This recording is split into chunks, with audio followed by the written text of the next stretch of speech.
மக்களே, நாங்கள் எங்கள் புது மருமவை பாஸ்தாவும் நூடுல்ஸும் செஞ்சுருக்காங்க. எப்படி இருக்குன்னு சாப்பிட்டு பார்ப்போம். எப்படி செஞ்சுருக்காங்கன்னு தெரியல, சாப்பிட்டு பார்ப்போம்.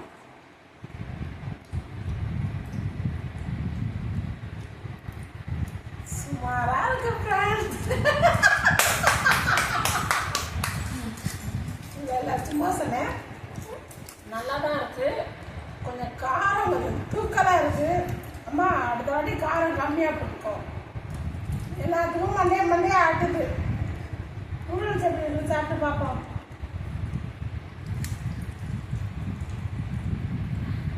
நூடுல்ஸ் சூப்பராக இருக்குது, நல்லா இருந்துச்சு.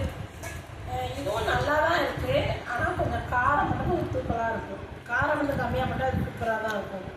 பரவாயில்ல, சின்ன பிள்ளை அவங்க வீட்டில் எந்த வேலையும் செஞ்சதில்லை. நம்ம வீட்டில் வந்து இந்த அளவுக்கு செஞ்சு கொடுக்குறாங்க போது சந்தோஷப்பட்டுக்கணும்ல. இவ்வளோ தூரம் செய்யதில்லை. போக போக அது என்னையோட சூப்பராக சமைக்க ஆரம்பிச்சிடும் எங்கள் மருமகம். இதெல்லாம் நல்லா டேலண்டான பொண்ணு தான். நல்லா பார்த்துக்குவோம். எங்களுக்கு கொஞ்சம் சாசு கொடுக்கும். அந்த உரப்பா மறைக்கிறதுக்கு உரைக்கி ரொம்ப தக்காளி சாசை ஊற்றி ஐயோ நிறையா ஊற்றிடுவேன்.